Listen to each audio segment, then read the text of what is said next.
Hey all. So I wanted to share with you about something. So if many of you might have seen over the last week or so, I went on a vacation.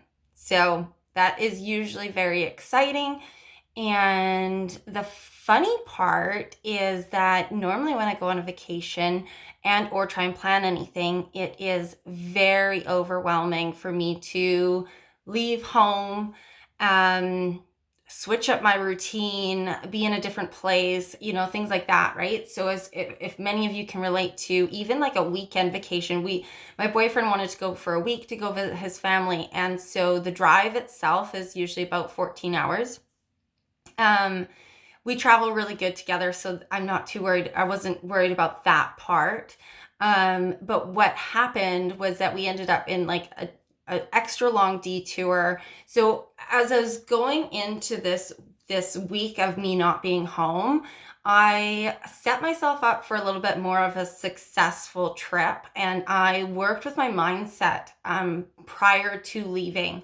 And that meant that I was focusing on not being in control, breathing, using the things that are in my toolkit so that I could focus on living in the now, because we don't have control over, what's going on all the time, right? What other people do.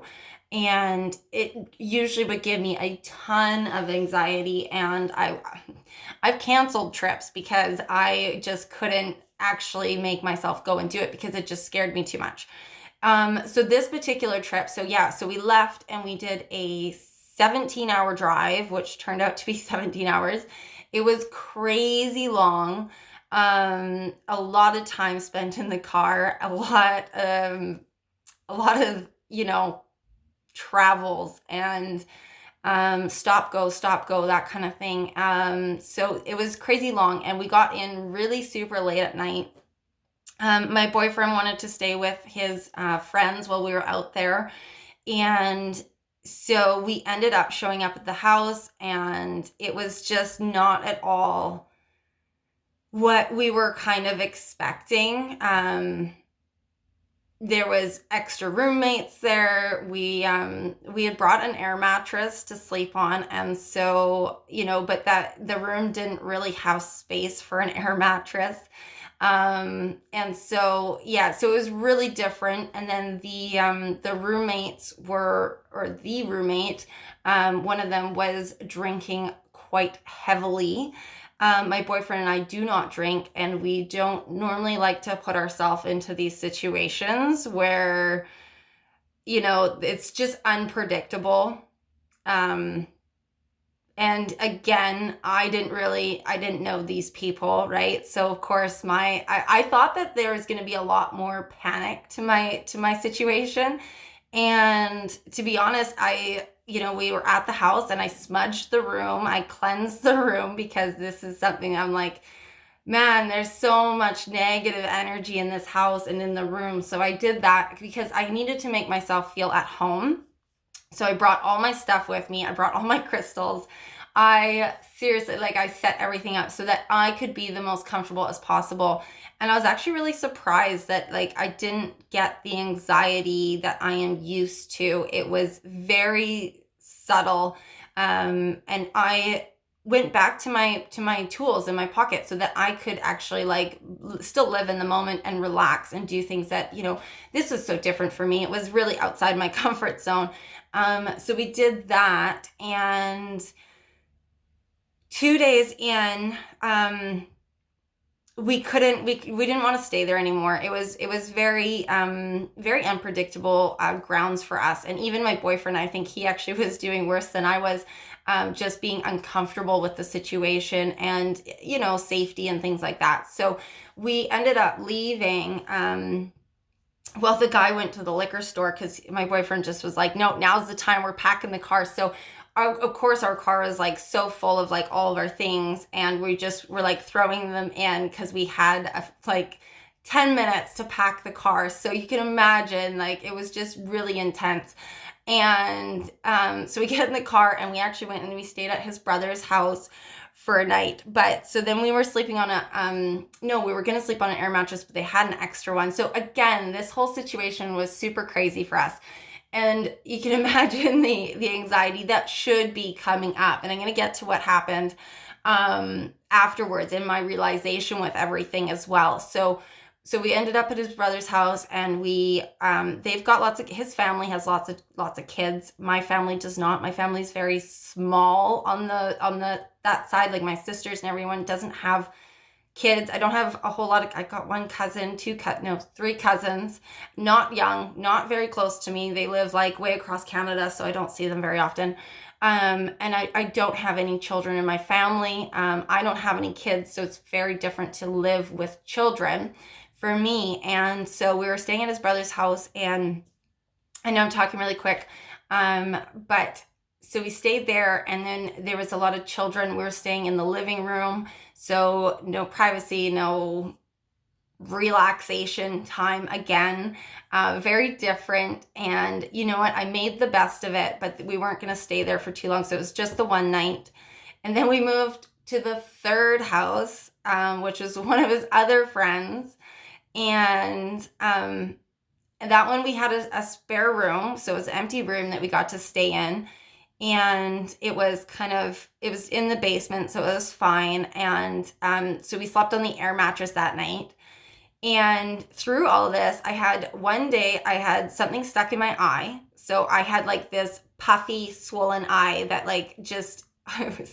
I think it got like dog fur or something in my eye, because everyone had all these animals and I'm used to cats. But anyways, something was stuck in my eye. I had Visine. I had the tea bag on my eye to like get rid of the swelling.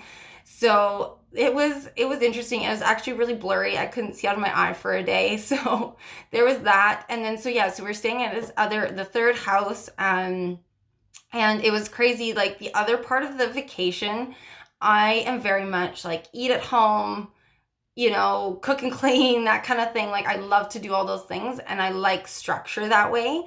And his family is very much eat out, order out, that kind of thing. And I was like, man, I miss home cooking. It was crazy, because I didn't realize how much I actually depended on having like a kitchen and having food in the fridge and things like that, and snacks, right?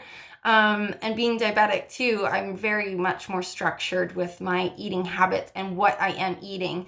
So about a week in, like it was quite a bit, but I had ordered out again from a place, and I ended up with food poisoning 2 days prior to us leaving to drive back home.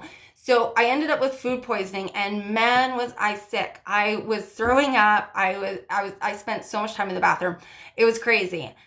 And on top of all this, like you can tell, my whole vacation was just like, it should have been really good. And don't get me wrong, the vacation we got to visit his family. And like I said, like they live far away. Like we don't go see them too often.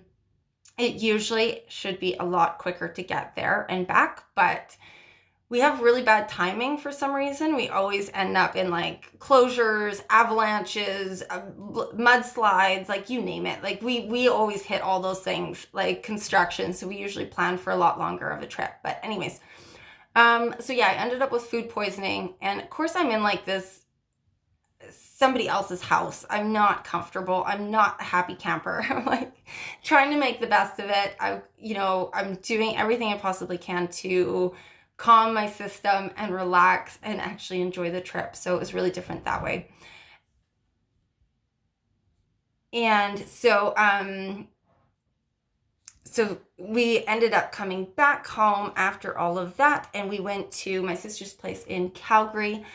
And that was, again, really different. We stayed overnight with my sister, and I got to see my grandmother on our way back home. So it kind of split the drive up a little bit more. So we didn't have to go all the way for, 14, 17 hours, that kind of thing. I can't believe it took us that long to drive there, but it was kind of how it turned out. So it was really good to see my family at the end of the trip. And then we ended up arriving home, and it felt so good to be home and have a home cooked meal and just really get back into my routine. So on top of all this, I did want to mention that it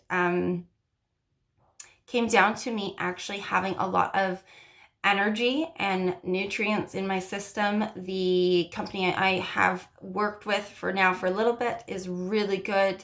And the pink drink that you guys have all seen a lot of as well has helped me huge with nutrients, absorbing nutrients, and leveling out my hormones as well, right? So dealing with things as they kind of come, right? And not having so much craziness all the time, right? Just being able to be steady and going through all of these crazy things that I've told you about today. So I want to say, like, the nutrition part of things is a huge part in helping with your anxiety and depression and your digestion and your daily functioning, system, how everything is going to work and live and breathe in a different way, because we have no control over the certain things that are coming up, and we have to plan ahead as much as we can and understand that when we need to pull from our toolkit and really get to understanding what is happening at that point in that time, and relaxation, right? We still have to learn how to relax when we are in all these other different areas of life, right? And they can come up at any point in any time. So it's always good to have all of these beautiful things in our pockets, and we can pull on them whenever we need to. So that is my quick video at the moment, because I wanted to share before it got too far along from when I got back from my vacation and the beautiful, catastrophe that it was for me. So yeah, that's what I wanted to share, and just know that these things will happen in life, but it is so important to have all your pieces in place so that you can handle them the best you can and actually just still show up, still live in the moment, still just be you. So thanks, guys.